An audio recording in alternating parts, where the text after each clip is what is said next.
tout le respect pour la mort de notre Seigneur Jésus-Christ de Nazareth.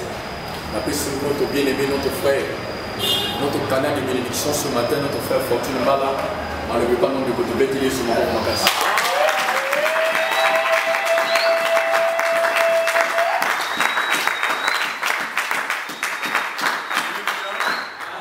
Alléluia. Amen.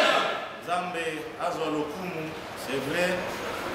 La Bible nous dit que les serviteurs de Dieu méritent double honneur. Mais moi je sais qu'il y a une seule personne qui a pour mériter ma honneur à l'infini, adoration, louange, c'est Jésus-Christ de Nazareth. Alléluia.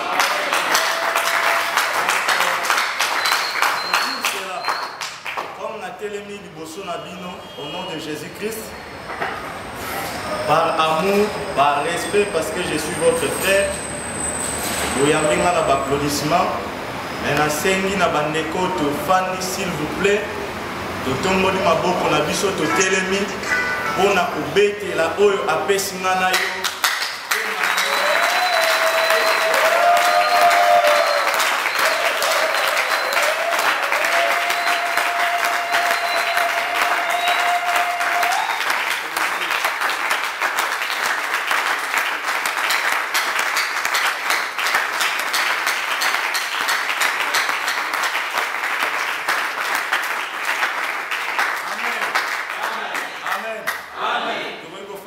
S'il vous plaît.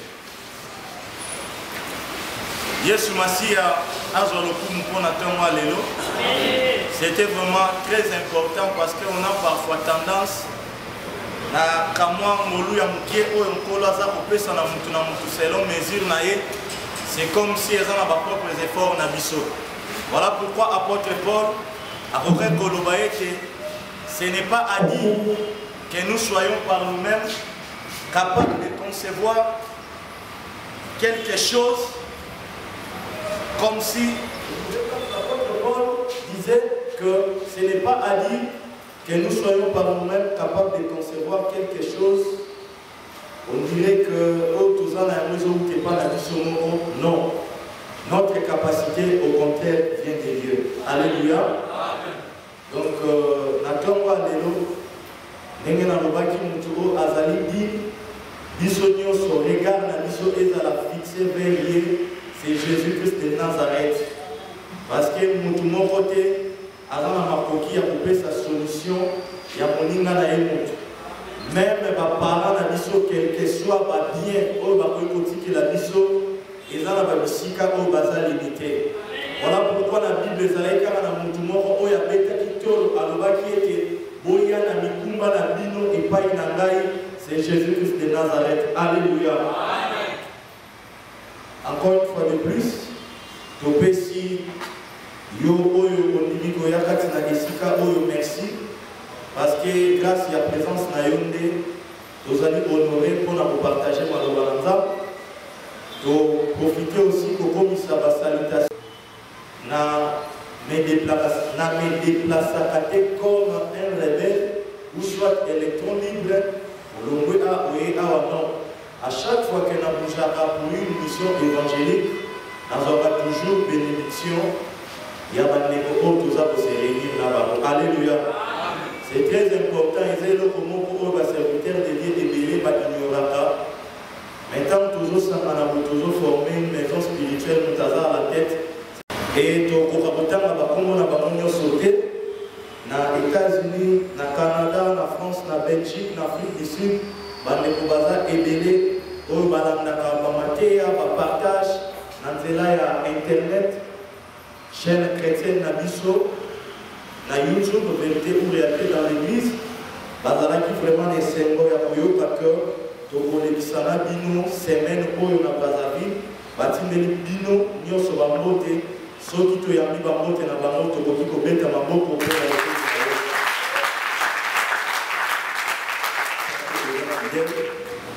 Yo oyo osangisi biso na ntongo ya lelo Seigneur aza ezalaka te. Tondimi ete tozalaki sélectionné epai na yo pour que tokutana kati na esika moko na moko kati na biso pesa solution pesa oyoyo ekokaki kozala impossible. Lolenge makomi na yo elobi que tout est possible à celui qui croit et rien n'est impossible à Dieu. Maloba na yo ezali kopesa bomoi tika ete bomoi na yo ekota na mitema na biso na ntongo ya lelo. Joie na yo ke lokumu au nom puissant de Jésus-Christ de Nazareth. Amen. Amen. Amen. Alléluia. Que Dieu soit béni. Matin à biso yatonga lelo thème ezali la vraie délivrance. C'est vraiment un enseignement, mais je vous rassure, vous supportez parce que nous avons enseigné la parole. Nous avons la grâce doctorale, mais comme la Bible est que le Saint ministère dans l'église, il faut travailler pour l'enseignement. Il y a un moment où nous avons la soirée évangélique. Les autres c'est aussi important d'enseigner la parole. Alléluia. C'est important. Parce que l'action évangélique, la prédication, ils en ont bien juste pour éveiller, parfois aussi exciter, mais enseignement, il y a un moment où il faut que alléluia. Enseignement, il faut que vous allez 10, 15 minutes, mais tant que le fondement est posé, au moment où jour où vous avez enseignement, où il y a ma paix, où il y a ma langue et famille, il y a un moment où il faut que résister. Alléluia. Donc parfois, dans ça, l'effort, vous allez comme enseignant, mais ceux qui n'ont pas comme évangéliste, ils vont supporter. Mais je sais que par la grâce de Dieu, vous allez et vous allez communiquer. Alléluia. Alléluia. Thème de mission à l'élo, toujours le là, la vraie délivrance. Pourquoi la vraie délivrance? Thème central, dans la soirée évangélique, les réalités qui se passent avec les faux pasteurs dans nos églises. Il y a une matinée biblique qui a l'élo, le rôle est un enseignement sur la vraie délivrance. Pourquoi la vraie délivrance? C'est parce que les autres hommes na kati ya mangoma na biso toyoka ba délivrance et ceux qui tolobi to pesa micro to banda kotuna na bandeko c'est quoi une délivrance? Je suis convaincu que mingi bakona kolobakeza tango mutu abambani na se abandi koganga nakei parce que les autres hommes na ke mosali na nzambe na mbuya eza ndenge frère Fiston alobaki d'abord na kokota na ye il faut la cérémonie, ma maman, otanda, ma puta, milolo. Et à un moment de prédication, nous sélectons beaucoup, ligodo, ou on a vraiment tout le monde qui a ça. À un moment de délivrance, c'est la compréhension au minicat de la mission de Zanamo, ce qui nous doit gagner, à quoi était. C'est qu'il est posé. Alléluia. Je serai équilibré dans l'enseignement. Alléluia. Dans l'objet que, au quoi, au tout cas, c'est biblique. Parce que tout le monde a même aidé la mission de l'évangéliste Philippe, dans la ville, après avoir prêché, par des mots en poussant des grands cris. Alléluia. Donc, mais ce n'est pas seulement que pour des mots habillement, pour quelque chose et seulement, il faut tout appuyer à Bambana. Non. Dieu est souverain. Ceux qui n'ont qu'une chasse, tous les musiciens, multisystème. Alors, nous avons pour opérer à plus que multisystème pour la musique profane. La Kinshasa pour ne pas citer son nom. Donc c'est pour dire que nous avons pour à délivrer à ça quelque chose à dépendre de la parole point barre. Alléluia. Voilà pourquoi tu as mazotine dans l'Ilobanaï et Zokango. Ceux qui ont la souveraineté dans l'Ilobanaï et Zokango, il faut au Bambala, gloire à Dieu. S'il faut au Tuntuka, gloire à Dieu. S'il faut qu'un offrande au Bandakolela na motema na yo, gloire à Dieu. Parce que la Bible nous dit que la tristesse selon Dieu nous amène à la repentance. Alléluia. S'il vous plaît, Bandeko, tozama musika te poussani pour que Bandeko baboya na sima. Bazo bakiti ya sima, s'il vous plaît. Alors, thème na biso tozolobela sur la vraie délivrance.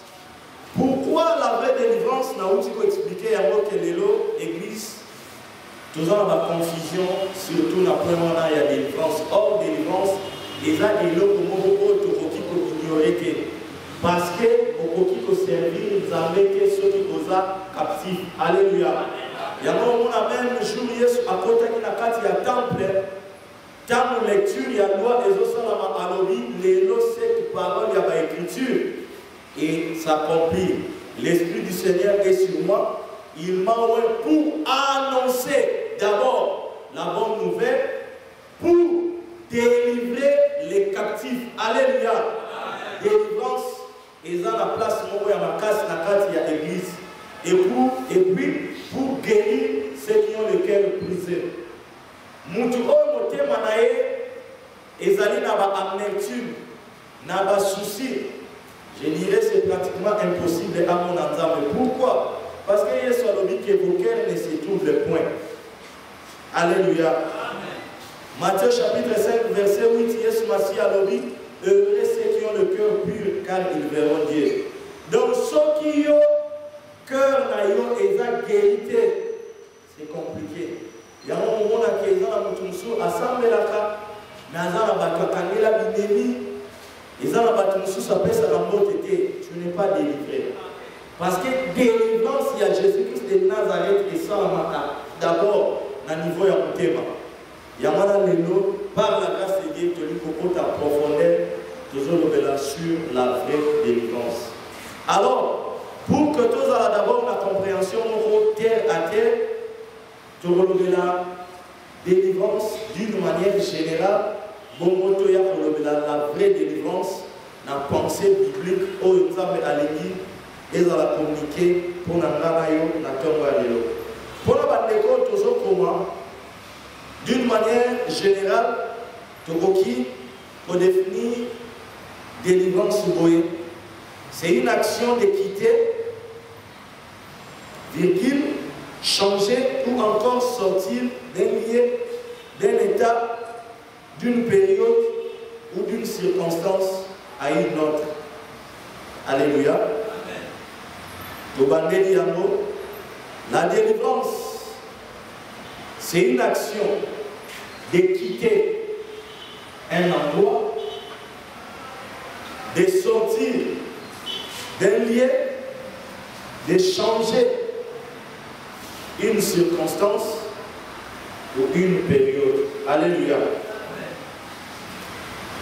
Pour la multiplicité en haut, le concept autopécie, pour enrichir Yango, dans quelques exemples, n'est-ce pas le lieu. Moutou Oyo, Azaraki la prison, Abimi Libanda, il est délivré. Tolo a d'abord délivrance d'une manière générale.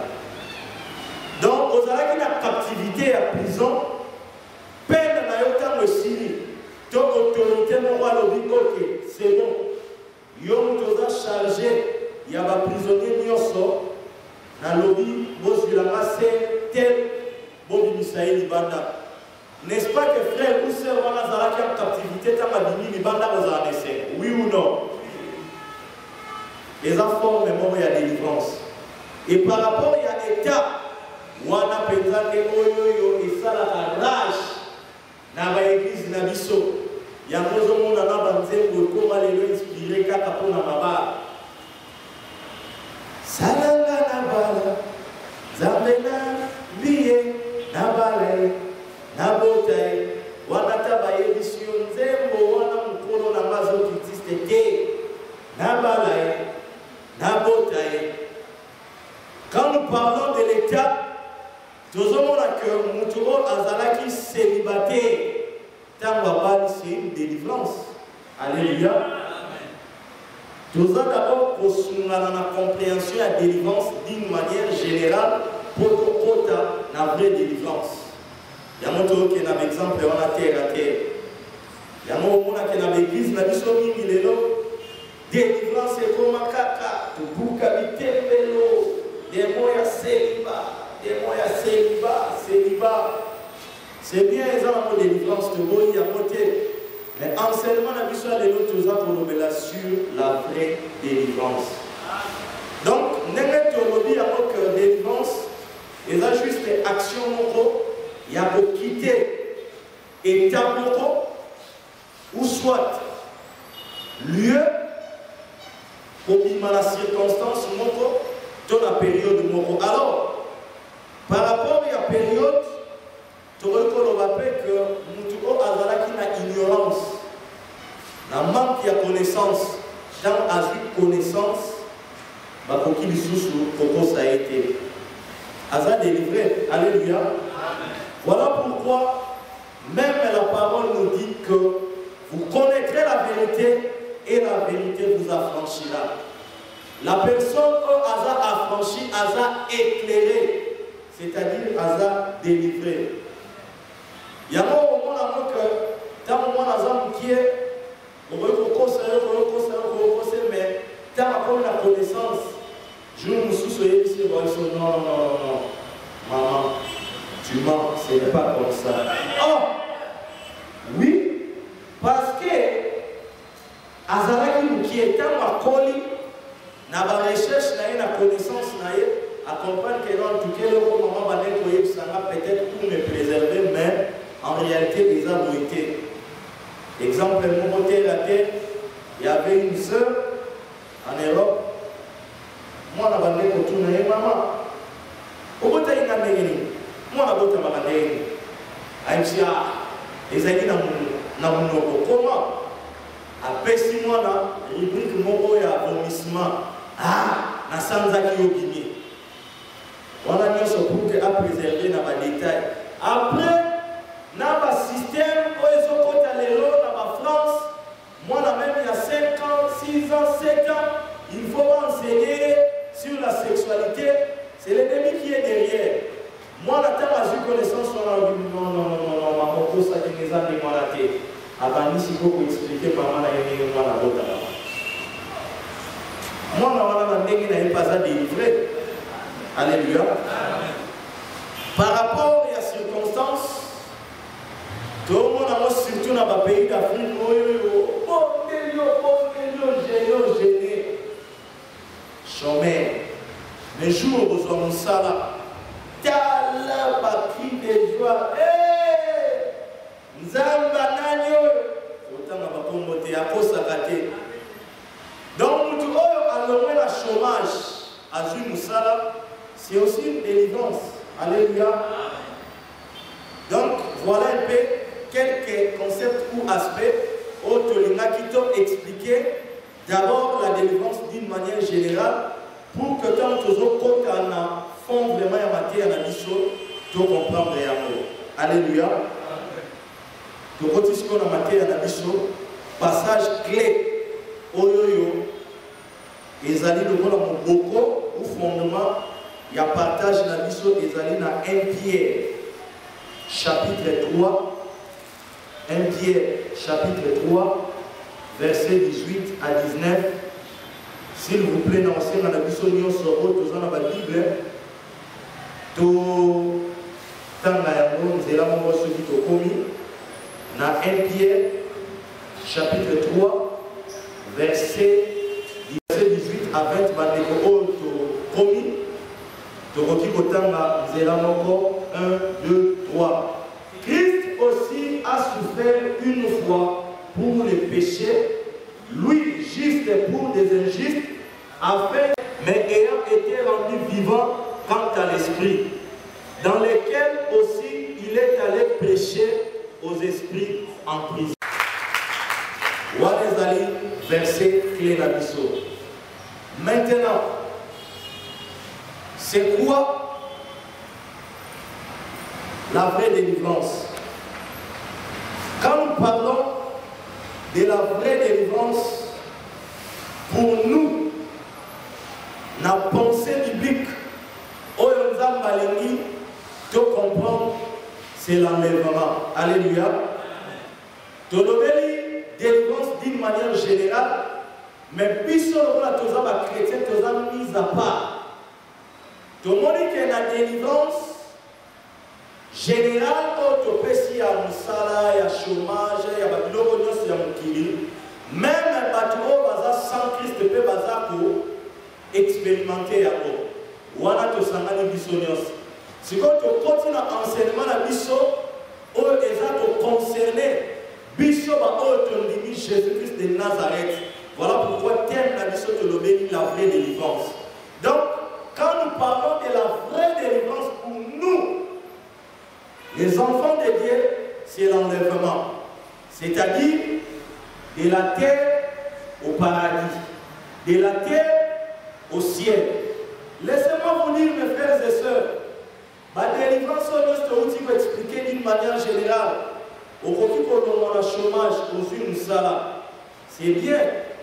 Ils ont une partie à délivrance. Mais au moins, que vous avez un problème, vous avez un problème.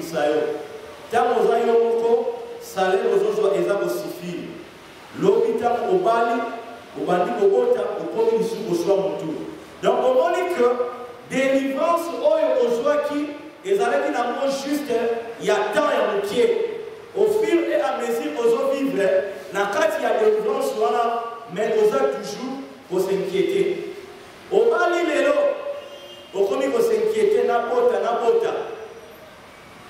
Au Boti, au Sepeli, aux autres délivrés, au Longwe, dans l'état ya bateau, c'est Karabamou, Babikomba. Au Komi, maman, na X ou Y. Mais, l'objet, moi, dans ma classe universitaire, au CP, là, qui a délivrance, mais poids, voilà, et comme il suit au pesé sur lui. Voilà pourquoi Bisso, pendant Nzambe, et c'est elle qui comprend que, et ça, et l'autre, côté, oyo, Bisso, tu koki ko lukanase à mokili oyoyo et c'est pénissalité à Bisso comme délivrance ce qui est à enlèvement. Alléluia. Parce que tant qu'on a enlevé au bossani malaria, au bossani facture, au bossani réchauffement climatique, au bossani problème nyoso oyoyo et ça pour tout ça Bisso. Donc un vrai chrétien marche à Zoé Bakenon, attend à Bali, attend à Boti, attend à Tongi. Tant que Nazaka Kanase, tant que Nazaka Kananzoto Oe, Nazaka totalement délivré. Alléluia. Voilà pourquoi on a que dans l'enlèvement, tu vas même dans Zoto Oe. Parce que nous autres Oe est déjà corrompu, dans Adam, dans Ève. La Bible nous dit qu'au son de la trompette, les morts en Christ ressusciteront premièrement. Ensuite, avec nous les vivants restés, il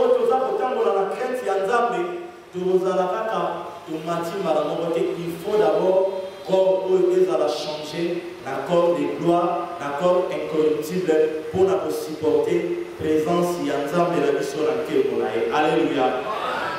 Donc, la vraie délivrance pour nous, c'est l'enlèvement. Alors, le code a te comprendre qu'enlèvement, il y a un monde et Zali, mon peuple la mission, dans la délivrance, ça sera aussi important quand nous parlons de la délivrance, de comprendre c'est quoi l'enlèvement. Alléluia. On va expliquer en gros, dans deux langues. D'abord, dans le grec, pour la bandeko, comment enlèvement, dans le grec, les autres services sont métathésis. Donc, M-A-T-H-E-S-I-S.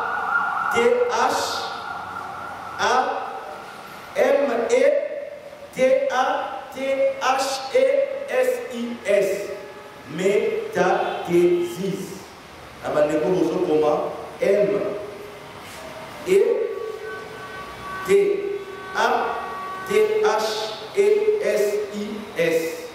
Voilà enlèvement selon les Grecs. Si vous avez la mission, il faut plutôt expliquer ce qui est l'accident. Métathésis et l'Icolova justement transfert d'un lien à un autre. Alléluia. Donc, tu comprends que tu zones Kakana, le concept de la mission autopée, ça qui a délivrance d'une manière générale. Mais ta thésis, les autres, ça mission sous changement. Et on a dit tout à l'heure que dans l'enlèvement, non seulement quand tu en acier, donc c'est-à-dire que quitter c'est pour te changer notre lieu, notre cité céleste, mais aussi corps la mission. Et Seigneur les a changé. Alléluia. Il y a moi là, tout le monde vraiment en grec, et l'imboli y a moi malade. Ce qui est dans latin, enlèvement, ils allaient à Paso. Tout simplement être pris violemment, tiré de force. C'est vrai. Pourquoi? Parce qu'au son de la trompette, hélicoptère, on va ici là. Non. Échelle, on va non, si la trompette est sonnée, tout va dans le malheur. Non. Par la puissance divine, même la mort,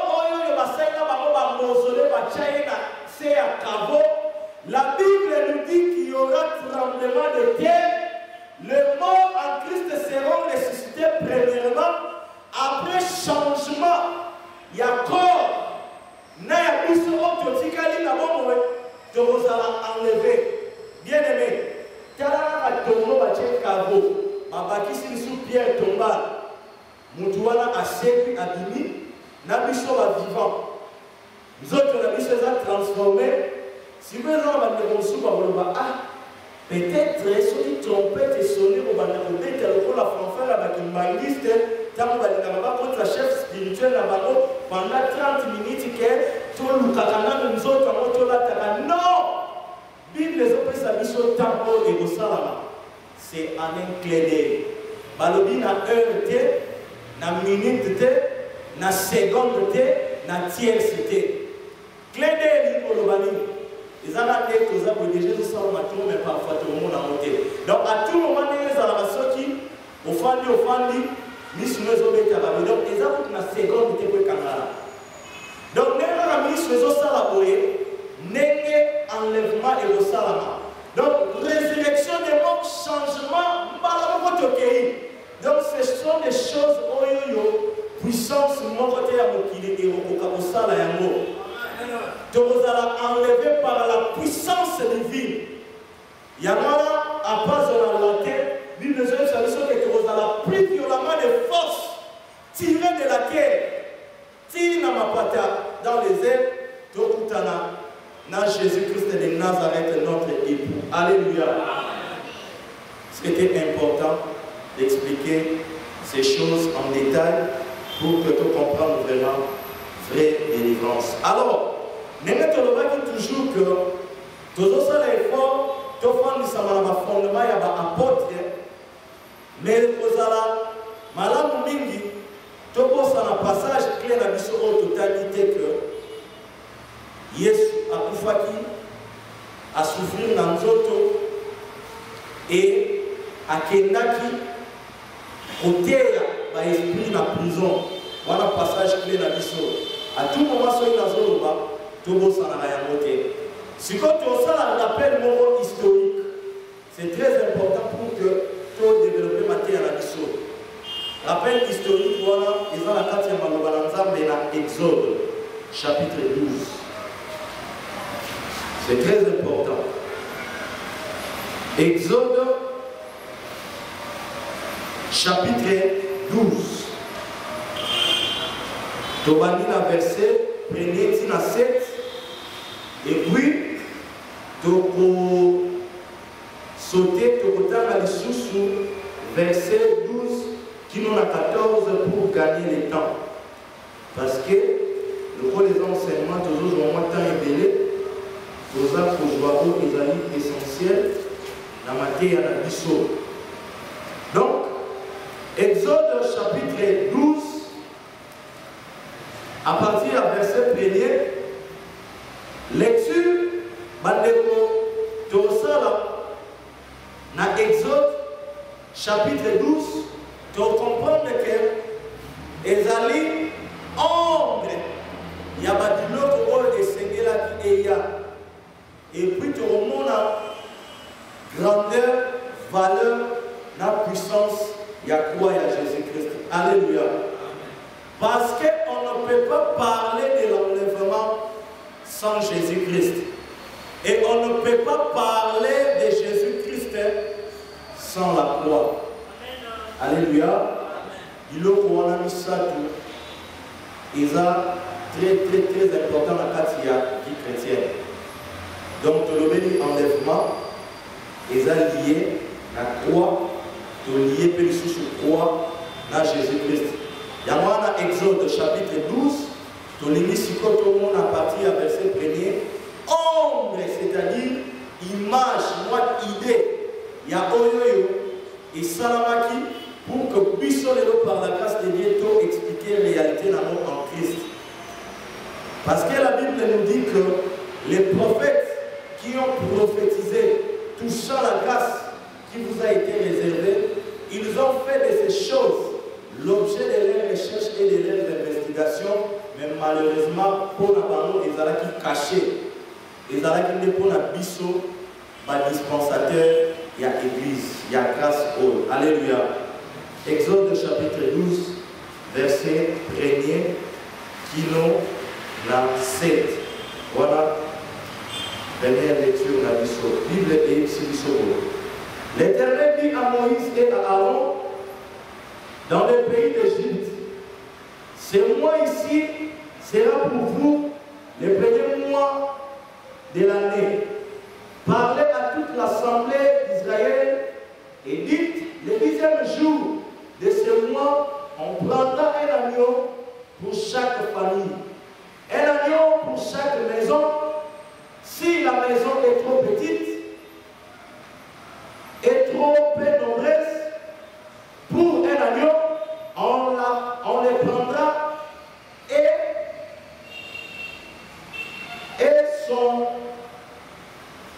plus proche voisin, selon le nombre de personnes, vous compterez pour cet agneau d'après ce que chacun peut manger. Verset 5. Ce sera un agneau sans défaut. Bien aimé, papa, ils ont la Bible, nous souligner en haut.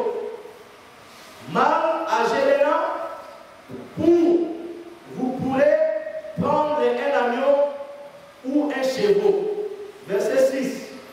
Vous les garderez jusqu'au 14e jour de ce mois, et toute l'assemblée d'Israël immolera entre les deux soirs. On prendra de son sang et on mettra sur les deux poteaux et sur les linteaux de la porte des maisons où on les mangera. Alléluia. Dans ce plateau, ça la lecture, comme ça l'a expliqué directement. Tu es la verset 12, qui n'en a 14, de sauter. Cette nuit-là, je passerai dans le pays d'Égypte et je frapperai tout le premier-né du pays d'Égypte, depuis les hommes jusqu'aux animaux, et j'exercerai des jugements, une loi perpétuelle pour vos descendants. Alléluia. Alléluia. Pourquoi tu as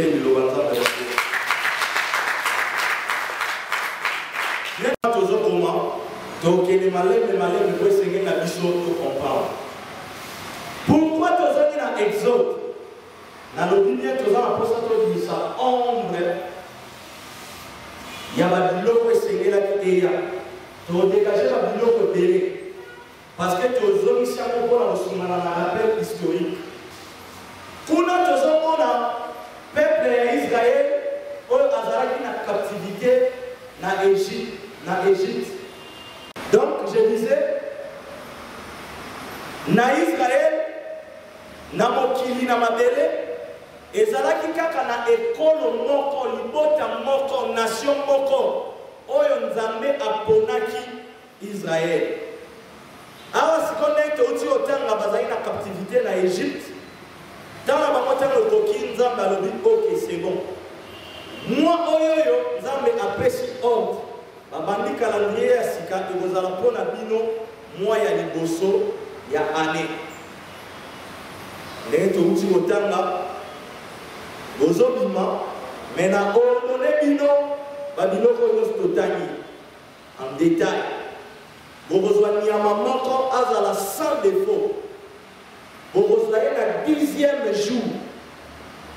10e jour wana ntango bokozwa ye esengeli boobserve bolandela ye malamu pendant 4 jours. Dans la 14e jour nde bokoégorge boimone ye. Tokota mwa détail parce que toobimisa ombre ya réalité oyo tovivre lelo. Nyama wana ntango obomi ye okolia ye na ndako na yo soki ndako boza mokie nyama eleki monene bobengi bavoisin. Au développement, tout le monde a déjà pensé prophétique avec des versets bibliques. On va d'abord expliquer le contexte. Alléluia. Et puis, makila ya nyamawana, beaucoup à paquet. Nous sommes tout le monde a makila ya nyamawana, nous sommes la mot de Nzamba lobi, na ba porte na bino na ba lento, beaucoup zwa makila wana beaucoup tcha. Et pour servir bino na basim de sorte que tant on a frappé na banda kunyoso on a remona makila bon passer outre donc bon rejoindre frappe na ngate jugement na ngate. Alléluia. Amen. Pourquoi tozomi wana ndenge na uti oloba ils ont un rappel historique pour que tu comprends grandeur, puissance et puis valeur, il y a croire à Jésus-Christ. Parce que tu ne peux pas être délivré, c'est-à-dire être enlevé sans pour autant passer par la croix. Il y a un moment que même avant Christ, il y a un verset clé. Christ a obligé, il y a aucun côté, il y a un esprit dans la prison, dans la captivité. Dans séjour de mort. C'est appuyé encore dans Éphésiens chapitre 4. Bible dit que étant monté, c'est important avant de continuer la ombre de la mission. Éphésiens. Je peux utiliser. Voilà. Éphésiens chapitre 4. Parce que lui, dans notre zone, on va surtout dans l'enseignement, et c'est qu'il les a prouvé dans le verset 8. Dans le verset 8. C'est pourquoi il est dit, étant monté en haut, il a émené des captifs et il a fait des dons aux hommes. Nécolana Malam, verset 9. Or, qu'est-ce qui signifie qu'il est monté, sinon qu'il est aussi descendu dans les régions inférieures de la terre. Alléluia. Le monde y a un passage qui est dit que dans la région inférieure, voilà, où le Christ a quitté, ils allaient juste pour la côté à l'esprit de la prison. Alléluia. Donc, bien aimé, tant qu'on a la délivrance, tout ça qu'on a la œuvre et à croître, c'est très important. Maintenant, nous voulons énumérer 5 points. Dans le verset, le totali, plutôt dans le livre, il y a Exode, le totali, par rapport à ombre, le livre qu'on comprend. C'est très important. C'est très important. Point à l'imosso. Mademoiselle à la concentrer s'il vous plaît. Point à l'imosso. Tout le monde a expliqué qui délivrance, il y a peuple d'Israël dans l'Égypte. Parce que nous parlons de la vraie délivrance. Donc nous avons mis aussi que moi, les enfants ont vu le moins à l'imosso. C'est-à-dire, pour se souvenir de la délivrance de la vie. Mais la délivrance de na captivité na Égypte, na kotisi bino, na memi bino pour que vous kende kokota na terre promise. Alléluia. Alléluia. Parce que quand on dit délivrance, c'est de quitter un lieu à un autre. Donc, peuple et ensemble, on a sorti en captivité, Zambé a décidé de délivrer. C'est-à-dire, au Israël en captivité, on a sorti en Égypte pour que Aaron soit libre. Alléluia. Deuxième point, les sacrifices de l'agneau sans tache. C'était justement l'image de Jésus-Christ, l'agneau de Dieu, Oyoyo et Seigneur qui aille pour ôter définitivement le péché du monde. Alléluia. Bien aimé, c'est très important. Bisous les autres ans, ma chantier, ma nation païenne, ne peut jamais s'accaparer dans ma commune. Soki peto soki te totala batu oyo nzamba ponaki physiquement comme libota na ye lolenge nini atambolaki na bango yango moni toza kozonga nabo na peuple ya Israel tomona ndenge nini nzambe atamboli na bango ndenge nini nzambe adelivre bango pour que to comprendre délivrance oyo ya biso na kati église. Alléluia. Deuxième point de comprendre yango que oyo nzambe ayebisaki bango bozwa nyama boboma nyama wana zala sans défaut, sans tache, ezalaki image ya Jésus-Christ oyo ayaki azalaki sans péché animaki kotufela biso na église. C'est très important. Yango ozomona Yesu Masihi azoloba ke baprophète loi napso ebande kolobelaka ngai. Donc un vrai serviteur de Dieu okoki jamais côté ya même loi prophétie psaume sans pour autant kobimisa Jésus-Christ na kati. Tozofandisama na bafondement ya bapote tolobi lelo toza koenseigner sur la vraie délivrance. Tokende maleme wana eza deuxième point. Toye troisième point pour la bandeko et le tozoloba. Les sangs comme signe des élus, c'est-à-dire des enfants d'Israël, c'était l'image du Saint-Esprit dans l'église. Selon Éphésiens chapitre 1, verset 13. Bandeko dans la Bible tozotaka Éphésiens. Yesu mpona kodélivrer na Israël, non seulement kaka yebisi bango boboma nyama oyo tomoni ezalaki image ya Jésus-Christ, mais totamaki yango na Exode ke ayebisi bango makila wana otya yango na balento na baporte na bino yango nde moto ekoservir comme signe. Ebiso mpe lelo bien-aimé makila na Yesu ezali ya kosakana nango te. Ndenge Nzambe mpona bana Israël physiquement asengaki makila ya nyama comme signe, biso mpe lelo église comme nous sommes une nation sainte mise à part la maison de Dieu, nous avons un signe, une marque, c'est le Saint-Esprit. Je continue à la Éphésiens chapitre 1er verset 13. Éphésiens chapitre 1er, verset 13. Bible et Bible 2. En lui, vous aussi, après avoir entendu la parole de la vérité, l'évangile de votre salut, en lui vous avez cru et vous avez été scellés du Saint-Esprit qui avait été promis. Alléluia. Bien-aimé, toyetambola toujours na système ya parallélisme.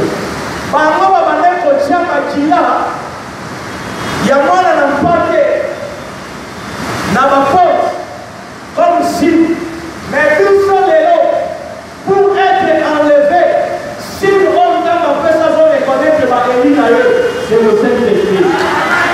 Voilà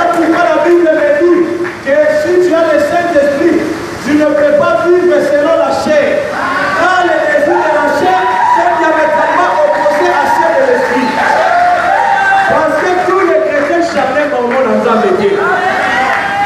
Quand tu marches selon le Saint-Esprit, c'est-à-dire tu marches dans la sanctification.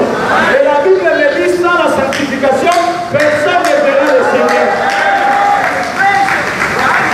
Et pour nous consoler, Romains chapitre 8, au total, na l'action, la mission à pourquoi, tout le monde a qui a mon cœur, le Saint-Esprit rend témoignage à notre esprit que nous sommes enfants de Dieu. Donc, c'est-à-dire le Saint-Esprit, c'est le signe, le sceau que Dieu a donné à l'Église pour marquer la différence avec d'autres créatures. Parce que quand on regarde les bâtiments, nous avons la bâton tambola, bâton du Kéram, mais nous avons tout les bâtons ensemble.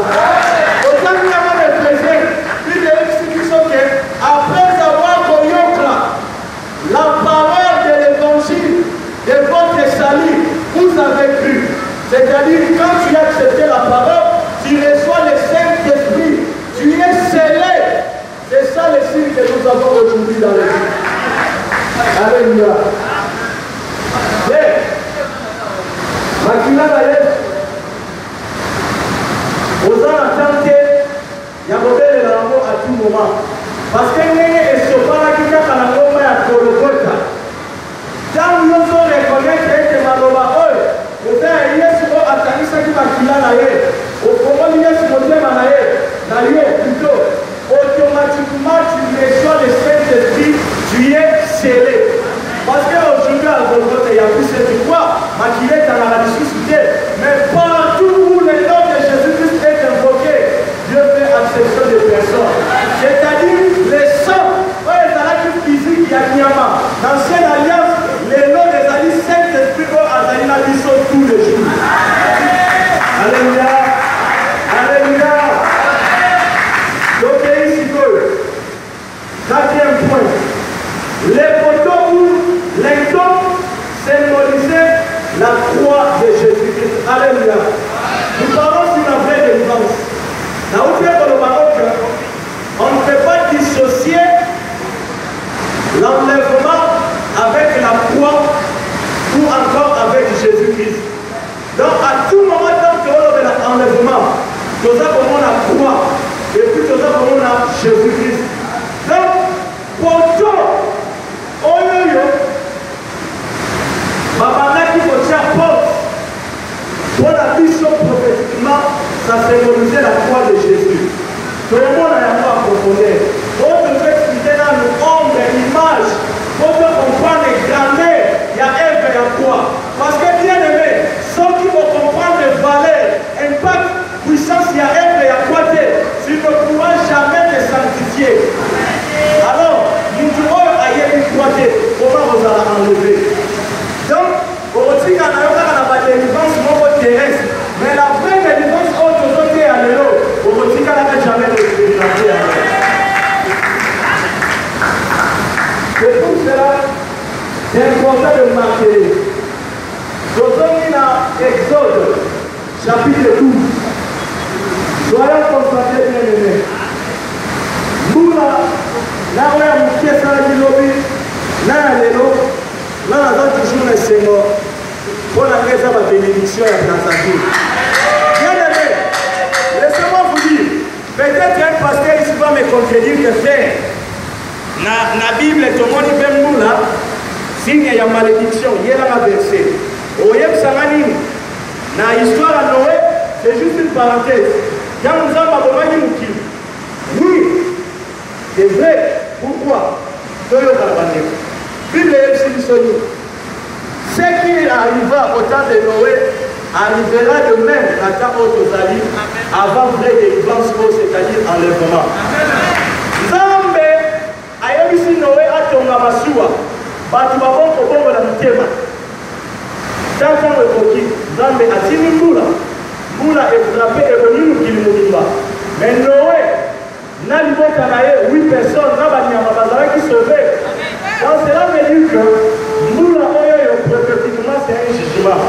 Cela veut dire que bato nyonso bazoyoka maloba na Nzambe oyo bakoki kotia yango ya misala baza condamné. Mais mpo na biso baoyo tondimi mbula oyo ezopambola biso eza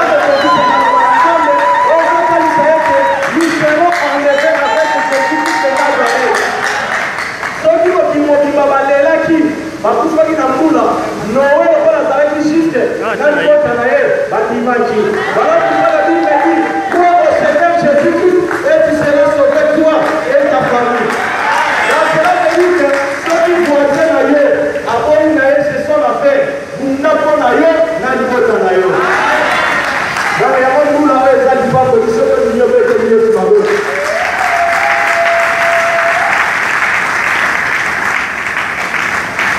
Bien-aimé, devant lui, l'enseignement, Exode, chapitre 12. C'est très important. Où est le cinquième point à l'histoire? Où je vais expliquer ombre pour réaliser la même puissance de la croix. Bien-aimé, voilà, c'est rien. Et dans la tête, la verset où je vais total. Exode, chapitre 12. L'île Bible et Sabisto, verset 4. Exode chapitre 12, verset 4. Bible et Sabisto. Si la maison est trop peu nombreuse pour un agneau, on les prendra avec les plus proches voisins. Alléluia. Cinquième point à l'histoire, nous essayons de comprendre. Le verset 4 est une recommandation prophétique du salut accordé aux nations. Alléluia. Bien maintenant, nous sommes pour la réaliser valeur et la puissance de la croix. Le verset 4 est au monde de l'exclusion que Agneau et Seigneur qui est dans chaque famille. Mais ce qui est aux hommes qui est par rapport à Yama. Lucas voisin na yo plus proche au Lianaïe. Bien aimé, c'était une recommandation prophétique où vous pouvez tout aller dans l'écriture. Par là, qu'est-ce que Dieu voulait nous enseigner? Naku Esaïa Yomoko, Ozana Sali, ce que vous imaginez à l'époque des Alékaka, Sali pour la Israélite, les Loyo et pour la Bisso. Qu'est-ce que Dieu voulait nous enseigner dans le Toukodoa? Et ça a dit juste une recommandation prophétique. Il y a salut le véritable agneau à accorder dans la païenne, c'est-à-dire dans la nation sous Libana et Israélite. Alléluia. Est-ce que quelqu'un me comprend? Voilà pourquoi si tu es ici un vrai chrétien, tu n'as plus de temps à obtenir en Israël. On a mis la lamentation. On va en là. Pierre, aboya qui en est, maintenant qu'il a formé, je vais pousser à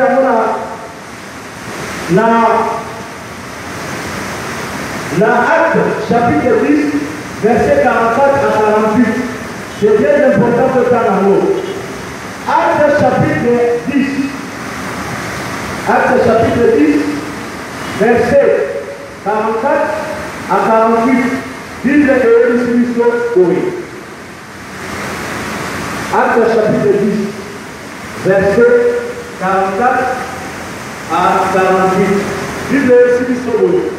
Comme Pierre prononçait la parole, ces mots, comme Pierre prononçait encore ces mots, le Saint-Esprit, alléluia, descendit sur tous ceux qui écoutaient la parole. Tous les fidèles circoncis, c'est-à-dire les Israélites qui étaient venus avec Pierre, furent étonnés de ce que les dons du Saint-Esprit étaient aussi répandus sur les païens, car ils les attendaient parler en langue et glorifier Dieu. Alléluia. Alléluia. Bien-aimé, donc qu'est-ce qui se passe? Pierre a organisé que non, Yesu, azalo pour la famille, donc Yesu a su la pour la famille israélite. Donc, à la croix, quand Yesu a il y avait un acte prophétique. Dans l'acte chapitre 2, dans la naissance de l'Église, il y avait plusieurs langues pour dire que les lois qu'on avait sali et dans la foi de l'Israélite portent les fondements de toute la nation. Alléluia. Voilà pourquoi prophétiquement nous mettons des hommes et l'île de Mani. Agneau on a essayé que l'il y a eu une famille. C'est Jésus-Christ de Nazareth. Donc hier soir ça quand on a dit non comme Israélite et ça la mission va plus proche, c'est-à-dire ma voisin, ma gentil, ma nation païenne. Voilà pourquoi Jésus-Christ va dire. Je disais donc que verset 4 et Exode chapitre 12.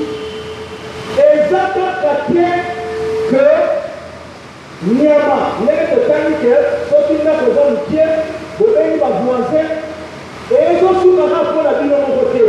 Jésus-Christ est agneau de Dieu. Quand on aille, à Koumo, il porte pour la nation.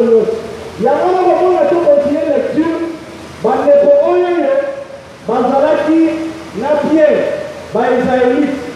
Avant Yako, c'est très important pour te mettre la tête de la règle à quoi. Qu'est-ce qui s'est passé? Zambé a perçu Pierre, vision moto. A perçu Bakadupet, ma image non bizarre. A réussi à perdre. Pour Pierre à Zalaki juif. Bon, on a la langue de l'école. Joanne Yamawana, demain, Lia. Zamba Kavarami n'a pas code, n'a pas image. Pierre a dit non! Et ça impur. Moi, je ne peux pas manger quelque chose que les a déjà tué. Zamba il tue et mange. Surtout qu'il a vision au moment où côté Zamba de là, Pierre, on n'a pas préparé terrain pour y Corneille. Après, si fait Corneille vision, il n'a pas préparé à Pierre. Il y a a déjà Pierre, il n'a pas préparé à Corneille. Corneille a Zalaki juste a Zalaki n'a pas fait la nation sous oyo ayebakika kaka nzamba azali azotambola na boyengeli sikoyo lokola deja yesu akufi asekwi affaire ya salut eza kaka mpona baisraélite te c'est-à-dire nyama wana eza kaka mpona ndako na yo te yesu aza tellement monene ke kokokanga ye kaka na israel te esengeli obenga le plus proche voisin c'est-à-dire Corneille, parce qu'il y a Aza élu, à cause, il y a œuvre, il y a croix, à cause d'une alliance. Alléluia. Si que, bandeko na verset 47, balobi ning na verset 46, tous les fidèles circoncis qui étaient venus avec Pierre, furent étonnés de ce que le nom du Saint-Esprit était reçu de famille sur le païen, car il nous attendait parler en langue et glorifier Dieu. Il y en a sur le verset 47. Alors, Pierre dit, peut-on refuser le du baptême? Alléluia! Peut-on refuser le du baptême à ceux qui ont cru, à ceux qui ont reçu le Saint-Esprit, aussi bien que nous? Où est la différence? Où est la différence? Parce que nous allons dans Niamanayo. Là, nous devons appliquer. Alors, il fait que non, Yonia, Niama, Moko, on est dans la paix, voisin Nayo, Niama Moussous, non, c'est très important. Parce que les autres remontent à Yago, oh, yes, il y a Bandé, oh, Bisso, Bazimouin, il y a Bisso Kimbang, oh, Bisso, il y a Bisso, non, mais. Et ça fait que l'année totale dans Exode chapitre 12, 4, que Yoni Amanaoli a libéré comme ça on lukatani Yamamoko a pola à Tengama le polo, on peut savoir Balobi Té, Balobi, Sokinda Punayo aux amoutiers. Donc c'est-à-dire, Oyobino aux aboliawana, Aniowana, Jésus-Christ, Yewana Pe Oboliana voisin Nayo. Yawana Pierre, quand on ne connaît pas, il y a Corneille. On va y aller à Bissonne, Bakolo Masolo. Bissonne, Bakolo Masolo. Yes, on va y aller. Quand on va à Bani, on va manifestation par femme et ça va aller à jouer à Pentecôte. Pierre a été sur la déco. On va aller à Caillé. Si vous n'a pas été ça, on est là du Bissot. N'a pas où est la différence? C'est le même Jésus. Il y a un tout peut-on refuser l'homme du baptême? La voiture va y amener le Saint-Esprit, c'est-à-dire, on y est même ni à ma même musulmanisme. Tu n'as pas compris les Écritures. Donc, même il y a le même agneau, Jésus-Christ, il y a un autre voisin. Et il a confirmé cela. Alors, il a à Jérusalem, au Judée, jusqu'aux extrémités de la terre. Parce que la Bible dit, quiconque invoquera le nom du Seigneur sera sauvé. Ce n'est pas le nom de Kimba. Yemoko Koufa, Pola, Akena. Ce n'est pas le nom de Branham. Ni Branham. Nankamba, vous avez la paix spirituelle. Oh, il y a bien la maladie qui faut y. Oh, tu es dit maman. Non, frère. Non. Il y a un moment dans l'église où on fait que Dieu te bénisse. Donc, il y a une distraction. Pour bâtir jusqu'à tout, mais où est la parole? Où est la parole? Quand tu es ignorant aveugle, tu ne seras jamais enlevé.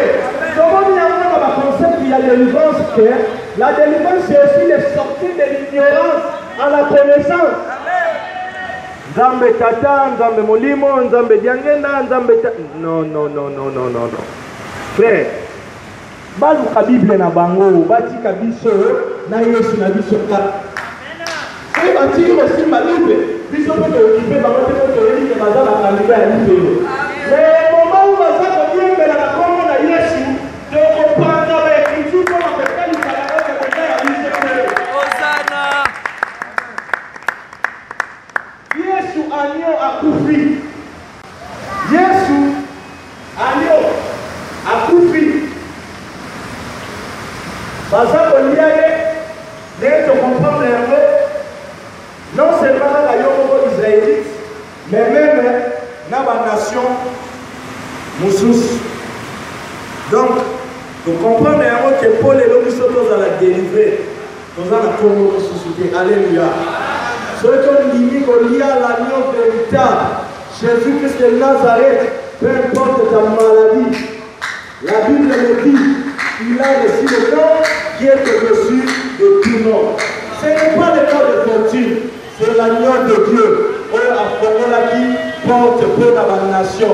Si tu crois dans ton cœur, tu confesses dans ta bouche, cela est possible aujourd'hui dans ta vie. Bien aimé, je vais continuer l'enseignement à la vie. Maintenant, de comprendre c'est quoi la vraie délivrance, de comprendre l'homme et l'ancienne alliance et réalité la de l'autre, la nouvelle alliance. Après que Paul a dit qu'il y a un patrimoine qui s'attendait dans l'enseignement le plus tard, dans l'évangile beaucoup compliqué. Il y a aussi comme les barrières contre la vraie délivrance. Par les mots de ce moment. Donc, il y a mais par la grâce de Dieu, tout le monde a trois barrières. Et ça pour empêcher à expérimenter vraie délivrance. C'est-à-dire, il y a un barrière sur terre, par-dessus tout, à la paix en liberté. Et ça, je connais. Mais, là, on se fait d'aller l'autre, donc on a trois barrières. Barrière, il y a une chose, la manque de connaissance et l'ignorance de la croix de Jésus-Christ. Alléluia. Il y a un moment où il fallait expliquer la valeur de la croix. Pour que et pour nous, c'est ce que ça a invoqué. Tant qu'on a l'ignorance, on a la connaissance, il y a un et un croix qui est bien aimé. Et là, on va prendre tu ne seras jamais. Peut-être à 1 Corinthiens, chapitre 2, à partir du verset 18 à 21. 1 Corinthiens, chapitre 1, à partir du verset 18, qui n'en a 21. Donc, le premier point,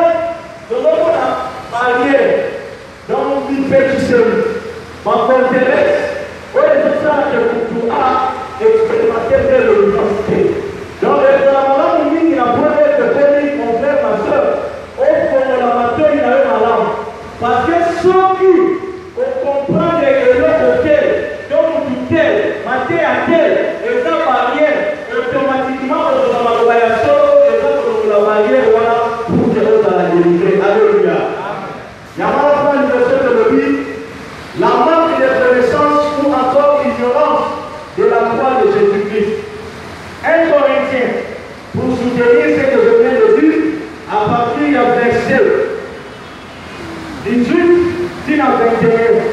Bible est car la prédication de la croix est une folie pour ceux qui périssent, mais pour nous qui sommes sauvés, elle est une puissance de Dieu.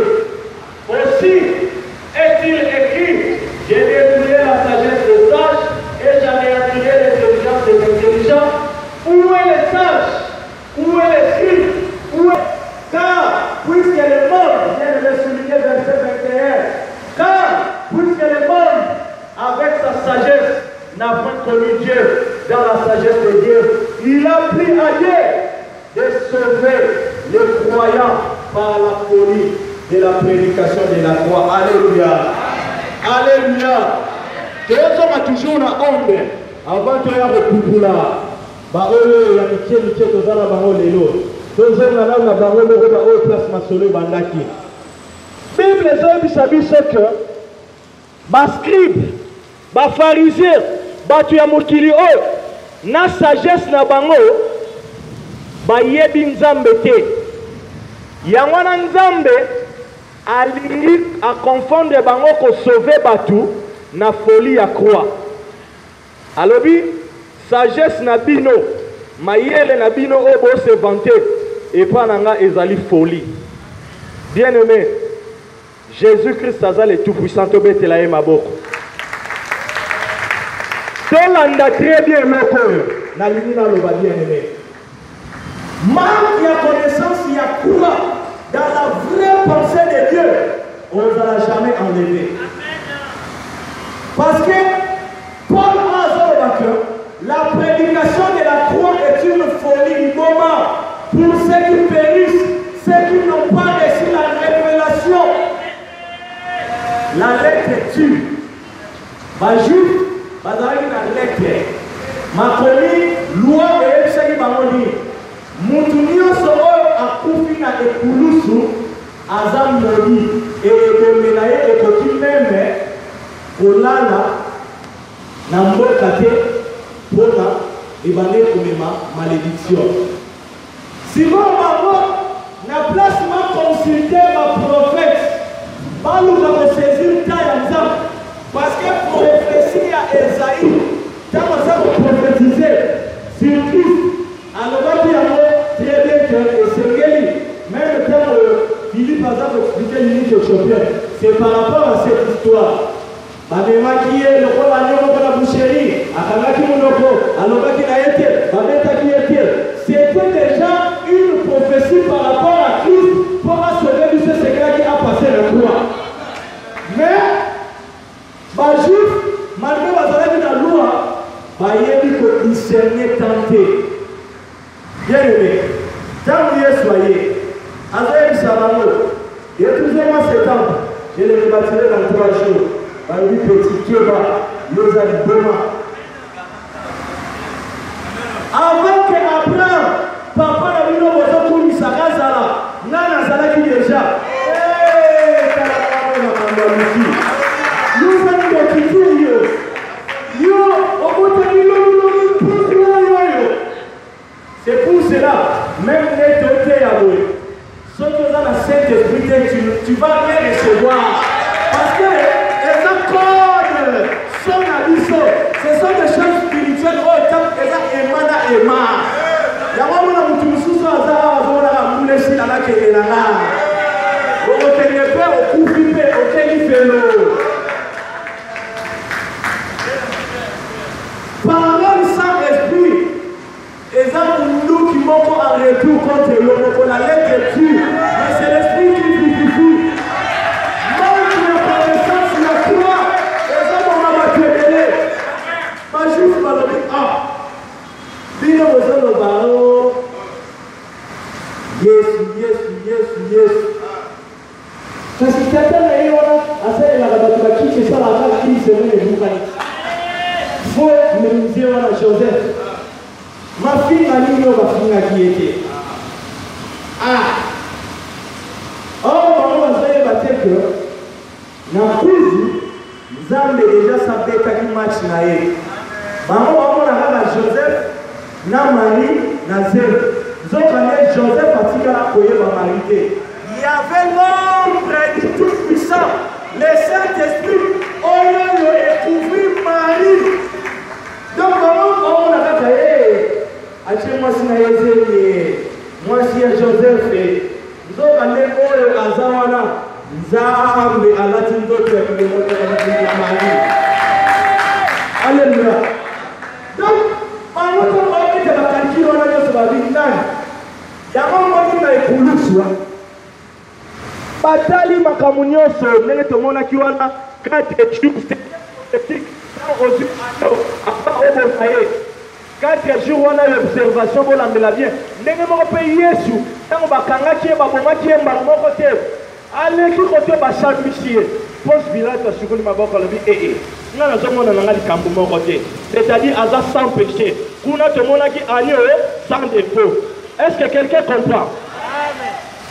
Baya côté, oh Moussaloui, Boutou Bimana Lalite, Botika Likamboyo, Moyenge Benyanga Salimi. Mais comme, selon la loi, dans chaque fête de Seigneur qui va libérer Mouyi Bimoko, Bango le rôle bazan te périr pour bazan connaissance y a croix. Bon, tout ça c'est qu'on a battu balé à basalier Pakamakas. Le roi des Juifs, tout ça là-bas, tout. Ah, maintenant, qu'est-ce qui va se passer? Balobi bon, le rôle la photo ça est la loi Nengezali. Obimisi, oyoyo, Barabas wana, Toche Yesu. Ngai benza, na moi na ngali kamute ne, bino moko bokati. Na Yesu, na oyoyo, toti ke la bino nan. Barabas Kinan. Pourquoi Barabas? C'est important enseignement de votre profondeur. Enseignement, ils ont raté Vestin Exode, Deutéronome. Donc, attends, pour moi, maintenant, toujours dans l'écriture. Parce que nous avons adopté la parole. Donc, vous devez me supporter, mais l'essentiel, pour que nous sommes dans l'écriture. Alléluia. Alléluia. Pourquoi Barabas soit dans l'écriture? Parce qu'en fait, à l'époque, Malaki pe na posa ya libérateur moko pour l'occupation ya Romain. Si quand le type wana allait encourager ce quasi moi occasion moko boye, akoko beta moi soldat Romain moko boye asali peu faux. Donc azalaki ko ça la justice moko charnelle. Balobi Yesu to mo sala teta masala ki miracle mapa ba ya mokili oyo. Yo ye aposo mutuka libala Mapambo liyo ya se. Okochwana yo parce que tout le monde parmi ba délivrance libala, mutuka, musala, mais biso déjà tout le monde que wana est essentiel te ya moto fandi na la vraie délivrance. Parce que bango peta mbala na Yesu, balia ki mapa physique. Batomboli balobi umela oleki bango. Yo penande sengeli pona biso. Ba otiela Yesu libaya na César. Après si que lobi na moto baye bakati na ngamu mususu Yesu si ba mobino. Le thème na bino wana bobongo la mobozo la nanga non parce que boyo ki maloba na nzaba. Donc c'est-à-dire non pour besoin de ma écriture mais parce que boyo ki m'a. Désormais je suis le Père qui est descendu du ciel. Aujourd'hui nous avons combien? Oya, aussi lui fait avec. Tout expliquer là. Si quoi Yesu si ba moi je suis le Père qui est descendu du ciel. Oya liya aliangai. Oya liya amela de makila. Oh comment le makila la vie a des délivrance. Amen. Mais maman va le dire biso de l'unique à la map à la biso. Donc c'est-à-dire que il y a la chose qu'on a là en action. Donc il y a pas sous ça par contre à cette époque. Ah mais maman a dit l'évangile ya royaume. Ceux qui te zala qui a posé la théâtre le rôle va passer au sud de tout le monde à ça et tout. Mais le roi de l'évangile à royaume, nous sommes dans le bino tout que les places comme ça. Tiens Kuma. Yalo awa personne de lui va zaikono wano tika. O sala moi ba nostalgie no awa toboi. Amen. Tokoyemba na maboko na miloko na biso point bas. Maintenant, qu'est-ce qui s'est passé? Yesu, dans l'histoire, Il y a trois. Bache, Barabas, na Yesu. Na Yesu, na tipo toti kanan. Tike la biso ye.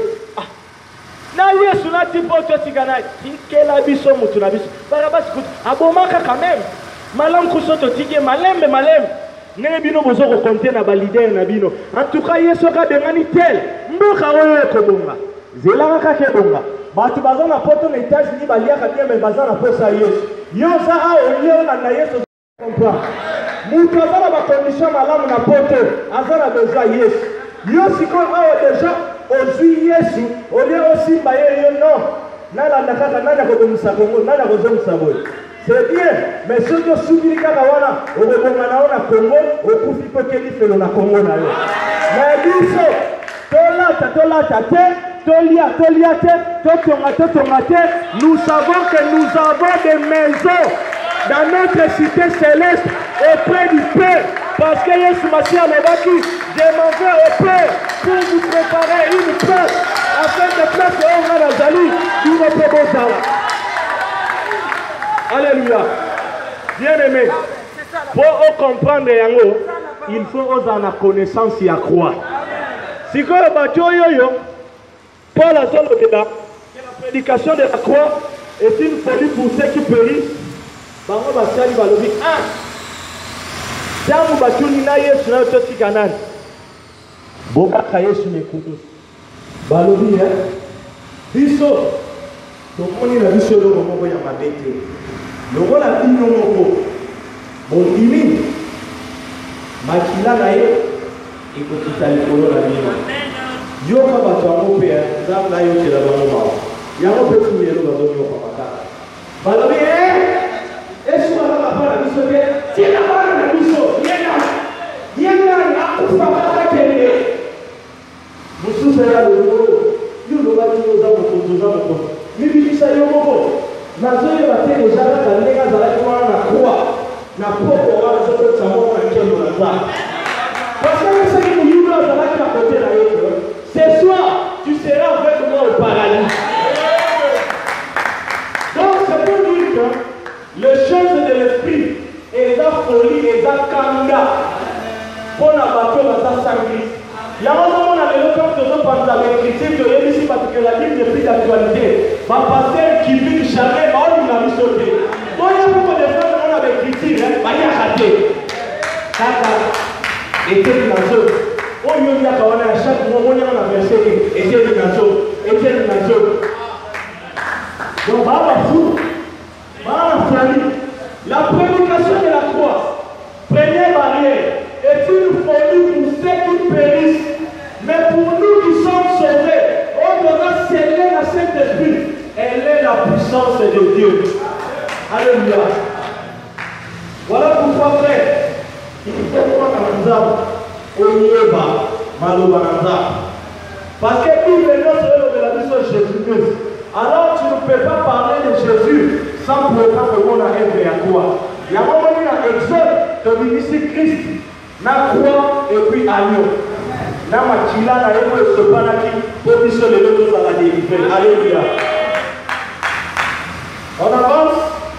Deuxième point. Deuxième barrière.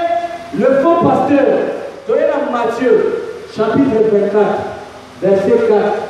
Yesu Massia a dit, prenez garde que personne ne vous séduise. Alléluia. Voilà Yesu, où est pour faire la guérison. Alors prenez garde que personne ne vous séduise. Dans Matthieu chapitre 24, verset 4. Toyez si vous avez verset 11. Ni le Bible et aussi verset 11. Plusieurs faux prophètes se lèveront et ils séduiront beaucoup de gens. Alléluia. Bien-aimé. Tout le monde va manier que ça va empêcher la vraie délivrance. Par faux prophète, par faux pasteur. Yesu a dit, prenez garde que personne ne vous séduise. Tout le monde dit pour faire la guérison de Koulousou Yesu Massia. Pour la corrompre, ma soeur, la biso. boni sikoyo sokoyo confessé pour la ngana biso ma sœur pesa ngo frère pour masumu na yeli bisa aza moyibi azana ni ma sœur moyibi yango kalobi prenez garde que personne ne vous séduise nani samona agence ba comment la transfert aye na carte visa na ya koti papa na viré na compte nzala otuna na pasteur na bino parce que lelo yo service nyonso na carte église égale mbongo oya koyambisa mwana mbongo ozwi diplôme mbongo miyibi bake pilo neti bamama boye soka balisi mwana ye ngai papa spirituel na yo na mbongo adoti oyo bapesi yo kata 10%. Nana zelaka bango mpa baniesi na ngai jour wana tokosuka naye na la police wabisa kindoki Philippien lobi ils ont pour dire leur ventre yango sumasi lobi prenez garde peuple de Dieu ceux qui ont veillé ozoko yoka matia moko epola eza semence moko ya mabe eza barrière mpona yo okomona kanzambe soki motie te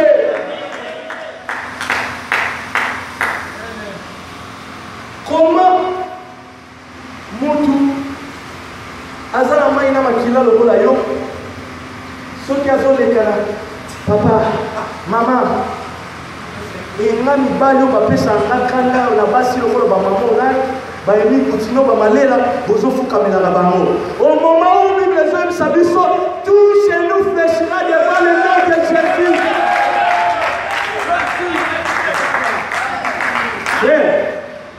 Mbula oyo eza ya Noé donc ndenge lelo ozoyoka soki okoyi je toute forme okomelaka lisusu motema parce que na Amos chapitre 8 11 bible ezoyebisa biso ke nzambe akotinda famille moko ya koliana ya komela te mposa ya mai ya maloba na nzambe lelo évangile véritable ekomina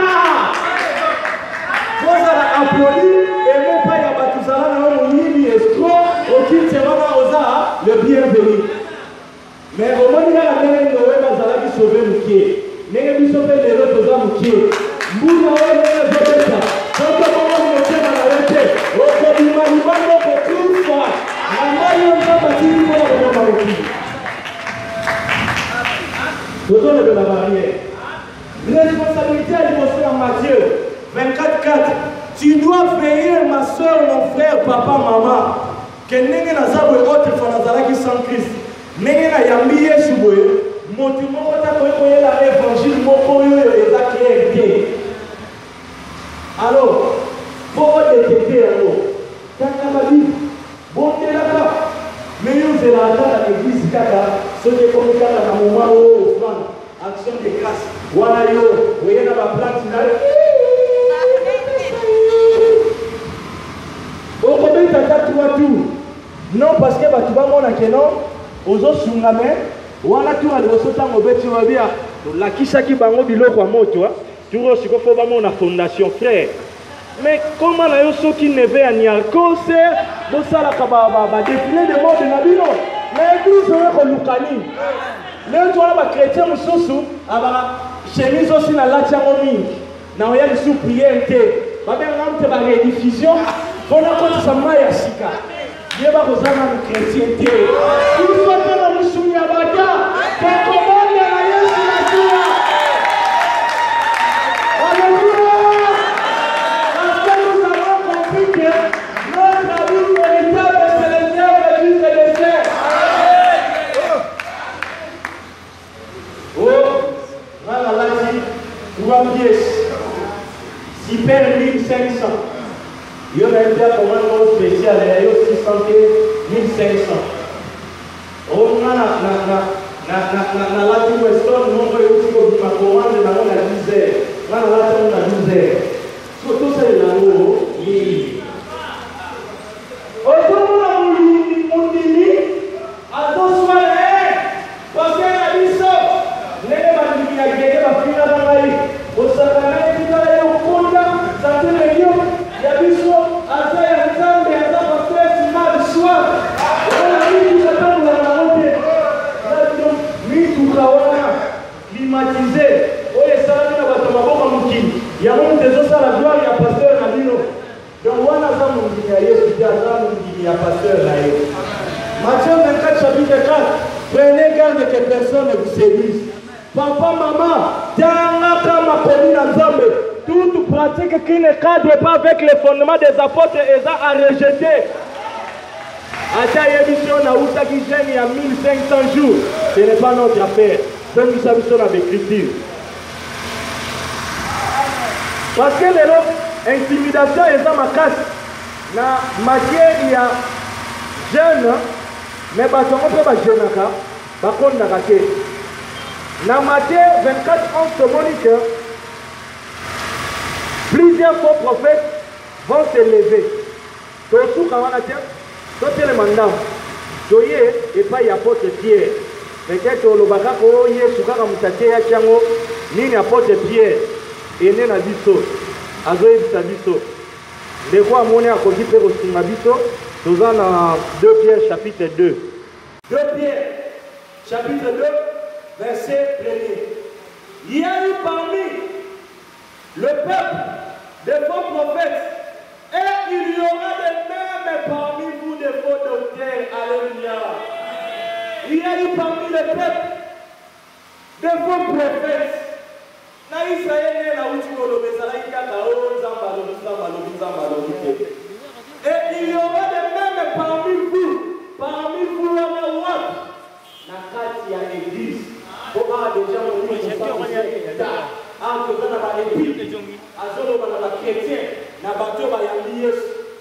il y aura des mêmes parmi vous.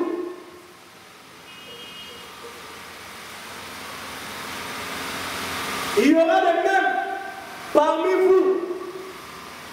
Des gens qui vont introduire sournoisement, secrètement, des sectes pernicieuses.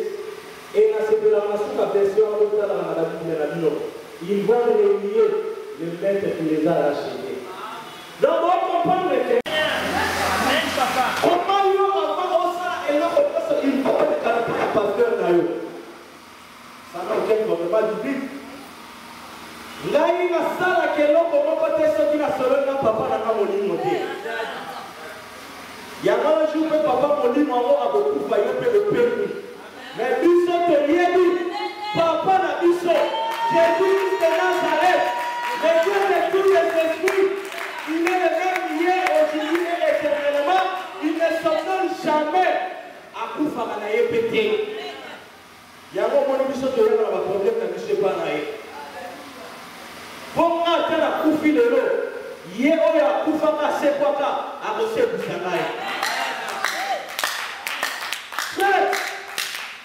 Qui aux hommes comme à terre, à votre oeil, et aux autres côtés, ils savaient que les quitteurs de Nayoana. Ata otendi lelo, ata onati ba griffe yama makasi okokufa. Après la mort, il y a des réalités, des éternités. Pépé ensemble dans lequel la vraie délivrance et puis la captivité, souffrance éternelle, n'a état de fait, pépé à Satan. Tu dois comprendre ces deux choses pour faire le choix. Voilà pourquoi Dieu dit, je mets devant toi des chemins, la vie et la mort. Mais je te conseille de choisir la vie. À Philippiens, pour la prophète, apôtre Paul a lobby, ils nous ont pour Dieu leur vente. Je vous donne les versets. Les enseignements. Je donne à Philippiens, chapitre 3, versets 18 à 20. Philippiens 3, 18 à 20. Paul a lobby. Nalobaki na bino yango nazolo bango lisusu ya kolela parce que eza na bato ebele bazotambola l'ennemi de la croix de Jésus. Ils ont pour Dieu leur vente. Ils mettent leur gloire na babiloko eza kosala soni na bango et ils pensent aux choses de la terre. Bokabwana na bato ya lolenge wana. Bien aimé. Si tu n'as pas compris toutes ces choses, au royaume, nous allons ici spirituel, au colaté, au kénérifé. Il y a un assemblée, évangile véritable, prêcher, aux gens à réfléchir, dans le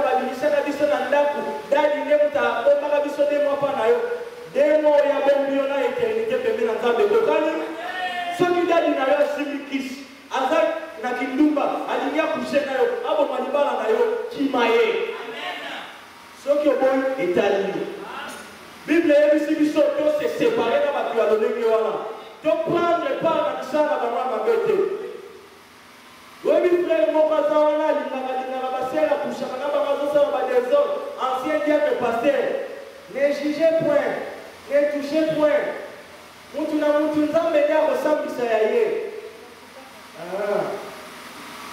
yo mpo nano babebisi mwana na yo te yango mpona bato mosusu okangi maboko ne juge point ne touche point mokolo kokota na famille na yo nde okoyeba. Alléluia. Les barrières, c'est très important à soulever 2 points. Point à l'émotion de lever les alliés. Manque, il y a connaissance, il y a œuvre, il y a croix. Alléluia. Alléluia.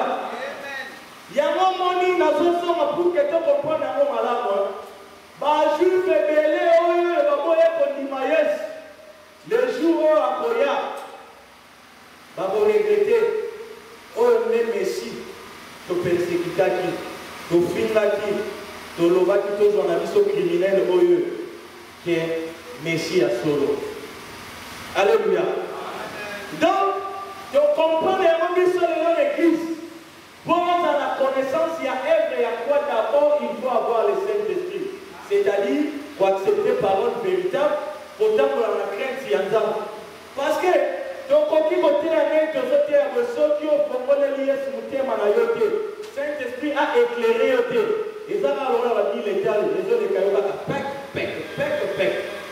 Il y a un moment où on a sorti de l'union à la réunion, Batouni a dit que n'a pas à péché, on a eu qui battait avec une amie. Alors, il y a un passé, il y a un quickly. Donc, il y a un exemple, on a péché. Mais fort. N'a pas versé autre péché et les autres les cailloux. Parce que nous avons nous acharné, on y a maillé souté. On donne des exemples pour la compréhension. Mais au fond, il s'agit de la muté, ma paix, ma casse, la rocha, la misala, et ça produit par les Saint-Esprit. Il y a un moment où la mère même n'a pas dit côté, il a dit, mais après, si ma verset, on les a même muté, la muté, ma paix, parce qu'elle a maillé souté.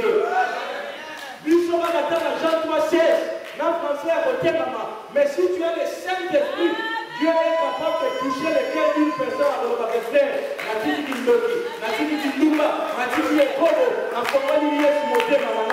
Parce que l'Esprit opère.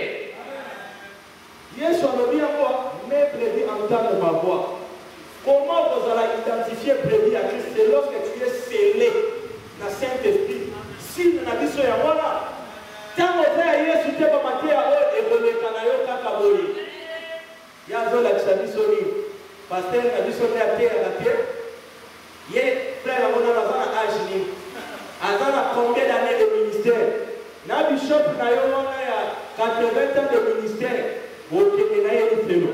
Parce que Aza avec le mot oyo azokumba bino nyoso, malembe chef tout na libulu. Busso, nous avons sa prophétie à Joël.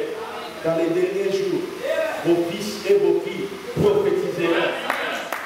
Prophétie, d'une part, c'est aussi parler de la part du Seigneur. Annoncer la bonne nouvelle. Voilà pourquoi Yesu Massi a dit, vous serez mes témoins. Il prêchait la parole. Au moment où on a prié,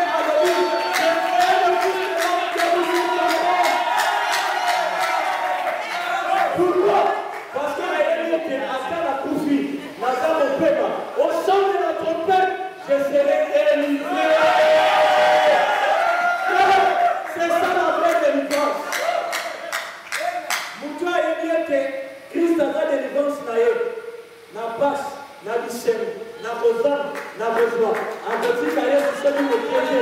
Il a dit que Dieu sera le connaîtra. Et quand on a tant de pied, mais oh, Yesu Massi à la fin du mission. Là, il n'y a pas match. Deuxième barrière de mon livre, le faux pasteur. Matthieu 24, 4. Prenez garde que personne ne vous sévisse. 24, 11. Réveille à ma faux prophète.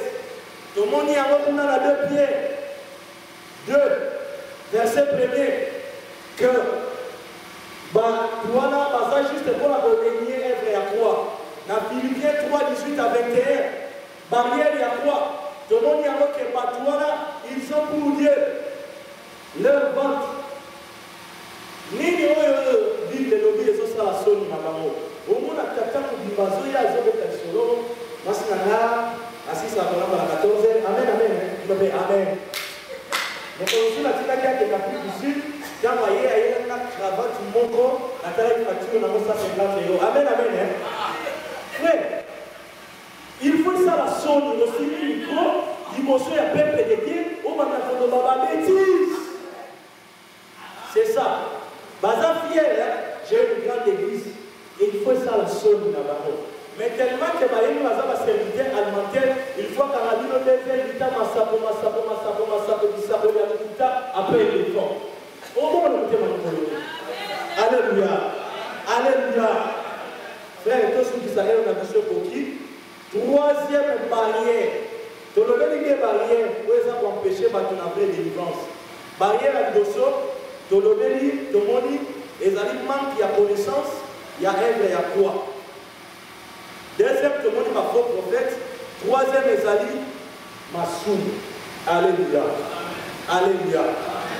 Nous avons Esaïe, chapitre 59, verset 1er, 6 à 4. Bible de Dieu dit que non, la main de l'Éternel n'est pas courte pour sauver, pour délivrer, pour bénir, pour guérir, pour restaurer, mais ce sont vos crimes, vos péchés qui mettent une barrière qui empêche la main de Dieu de se manifester dans vos vies. Alléluia. Et la barrière, on voit ma cache, l'issue. Parce que Bible dit que sans la sanctification, personne ne verra le Seigneur. Tu comprends que la délivrance, pour la vie sur la vraie délivrance, c'est l'enlèvement. Comment aux gens na copain d'ailleurs soi-disant fiancé masqué, bon bah on a été mais beaucoup de la vie ensemble. Au moins on a parce que pour toi on a solo se sanctifier. Aïe que nous autres là exact temple à Saint-Esprit. Quel que soit le niveau de la promesse au frère à vos pères, tant que Abali tes frères qu'il s'agit de. On a dit aux hommes à la ménopause, on a âge libre. Sarah ou Nzambe. Na âge avancé, à l'éveil de ménopause, après ça qui est moi, Nzambe wana changé. Pour eux, au compte de l'Ibala, on peut compliquer bizarre, parce que ça a été à la poste à Obota, tu vas te faire mon aïe pour que ça a été sur le salaire par l'ignorance, dans les sous, les lots, tu comprends le rôle des barrières. Pour barrière, on a elonga, na vie na yo, les lames à Wanaza. Yesu Masi a yebi que autre foyer va quitter, mais les noms le code de Yoki, au Yebi, dans la posa, au nom de la barrière, moi, la vie. Parce que ceux qui ont le retour au monde ensemble, la Bible est claire dans Galates chapitre 5. Plutôt Galates chapitre 5, 16 à 21, on tient maintenant les œuvres de la chair. Les impudiques n'éviteront point le royaume des cieux, les mendiers, les voleurs. Bon, mon quel qu'on a embêté. Frères, sœurs, barrière et à ma classe, ils ont les sous. Peut-être les sous, moi, je vais que ça, là, je passe. Oui, c'est normal. Délivrance, il faut agneau. Les notions qui ont lié les pains de vie, la parole vivante, il te donne la force d'abandonner les péchés. Donc, je te donne le nom de Jésus.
de péché devant la croix de Jésus. Dans la barrière, nous sommes le monde qui m'a cassé, il faut tout d'abord de l'homme. Et ça m'a souri. Il y a dit ça, ça, mais le lot a sosoli que les alliés papa la caille. La ligne qui n'a pas ma soeur qui m'a reçu son nez, Azara qui n'a le bico. Mais il y a aussi le bico la caille. Le corps a obéi dans le lot. La présence n'a pas. Dans un moment, ma Dieu, il y a un ami qui dit ici, dans ma soeur, la caille, il m'a sonné. On s'est maillé. Nicolas a bon moyen. Il y a le maintenant télé. De prier. Ce matin, Dieu a besoin de ton cœur. Il s'ouvre, ouais, ma mère, le caillou. Ouais, ma mère, je vous fais plaisir dans l'eau. Parfois, et ça, la caillou, mais de ton côté, on ne peut pas communiquer du santé. La caméra de l'eau, alors, on a ensemble, sauf que tu dis à l'eau, hier, soit dans le papa là, on ne peut pas mettre de mon côté. On ne peut pas mettre de mon côté. Même à ça, mon Dieu, mon livre, et télévis, voilà le caméra en sensibilité. Il est séduit, il est prêt. Voilà, ça dit que tu es la télé, la lumière. Bien aimé, élève ta foi. Son cœur de péché, c'est une opportunité que le Seigneur te donne. Prie pour ta vie, prie pour ta vie, prie pour ta vie. Jésus se matin. Tu as besoin de Jésus ce matin. Tu as besoin de Jésus ce matin. Bien aimé, aucun amour ne peut m'aider. Donc, on va venir aussi avec un kilo. Après, on va chanter jusqu'à la vie d'ailleurs. On est bien, madame, on va chanter jusqu'à la vie d'ailleurs. Et ça, la vie du matin. Et ça, la vie d'un côté. Yes, on va la porte de presse et côté, madame. Chantez pour la gueule. Oh Seigneur Jésus, je veux te donner mon cœur. Oh Seigneur, c'est ton véritable. C'est toi qui connais nos péchés. C'est toi qui connais les erreurs. C'est toi qui connais notre utilité. C'est toi qui connais nos tâches. C'est toi qui connais la façon que nous parlons. C'est toi qui connais la façon que nous réfléchissons. La Bible me dit, la Bible sont le pouvoir de la langue. Je comprends la règle de les dimanches. Les amis de France qui ont celui qui se passe avec. Bien aimé, si on soit les amis de la réalité, la forme de l'année, et qu'on a pas madame papa d'ailleurs, mais l'année, après tout ça, tout ce qui se passe, on ne vient pas faire quitter la vie d'ailleurs, et puis là, la forme de l'année, je te montre. Je le vois de toi. Et ma Dieu Seigneur, je te vois le péché, tout ce que c'est bon que je te dis. Et la forme de l'année,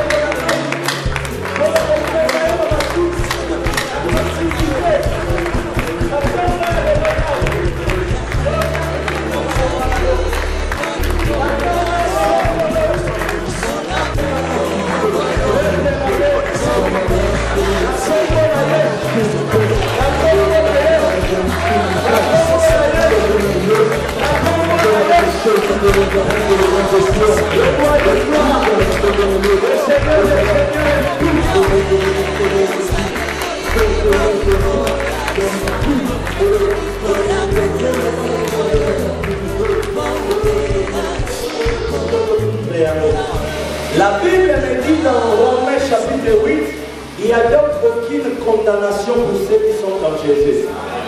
Peut-être que aux Awana, la loi établie à famille Nabino, au Balade, au Rota na Césarienne, au Belataka Maladina Lokolo, au Zomsaka, au Zomsaka, à Volté, Yopé, aux Zana Katia, au Kanamayalino, voilà. C'est parce que tu étais sans Christ. Mais le lot de Kola au Yoki, au Yéyé sous Agnon, au Tatelier de Zambe, Azap Papa Nayo, Yébisa Yesu Masia, le légué au Kanmoli Motema Nangai, Socio Nangai, santé Nangai, Nyoso Oye Zalaki comme limite, il y a famille, parce que de mon était palier, et ça y est, soum. Donc, il y a des petits maçons dans la Seigneur, dans la Lelo, dans la Liesse, dans la chaîne, dans la limite, il y a famille, plus par rapport à eux, il y a des tiers de la famille dans la famille. C'est le mépris. C'est le plan de conscience.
l'Éternel n'a pas au servir. Différence, il y a ma grâce, c'est d'abord la vie. Il y a Christ et au lieu pour manifester la vie. Si vous avez dit ça, Yesu Machia, le corps a la chef en ordre, la référence, repère la famille, c'est-à-dire mon pépénion serait qui a mon lit et pas la stoppé à mon côté lumière. Ça a référence, il y a battu au baba normal, ça a référence, il y a battu au baba normal, ça a référence, il y a battu au baba dans la sanctification, ça a référence, il y a Christ de la famille dans l'eau. Puis au nom de Jésus-Christ de la famille. Thank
you.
tu n'as pas la paix du cœur, tu as un problème dans ta santé, il y a un émotion.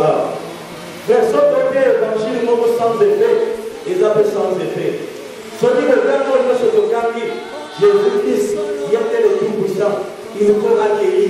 Parce que la croix, à l'oral, c'est par les blessures que vous avez été guéris. Vous avez la paix du cœur et la croix de l'œil. Donc la croix en arrière. Parce que les choses sont arrivées. Ce matin, je te lève plus qu'une bannière dans le ciel. Moteur notre attribue, la tombe à l'heure, dit qu'elle est mieux moteur dans ma propose à la référence. Maintenant, Père, j'entends la maladie bizarre. Oui, c'est pas qu'il faut carabater pour la parce que vous allez référence. Si quelqu'un est le code d'aller au tombe, maintenant, Père, guérison du fils de l'aller et dans le partage. Il y a des condamnés au nom de Jésus. Ma cellule l'union. Oh, les gens qui atteignent dans la victoire de maintenant, Père, je proclame par la puissance de ton nom la restauration du vie. Au nom puissant de Jésus. Au nom puissant de Jésus. Au nom puissant de Jésus. Au nom puissant de Jésus. Au nom puissant de Jésus. Au nom puissant de Jésus. Au nom puissant de Jésus. Au nom puissant de Jésus. Au nom puissant de Jésus, Père. Il n'y a aucune chose qui peut encore les répéter en captivité. Maintenant, Seigneur, je te lève dans sa vie comme une référence. Au nom de Jésus, Père, la surprise, l'influence et les sous, il y a ténèbres, maintenant, Père, déterminer et guérir sa vie. Au nom puissant de Jésus, Seigneur, je te prie pour ceux-là qui n'ont pas la paix du cœur.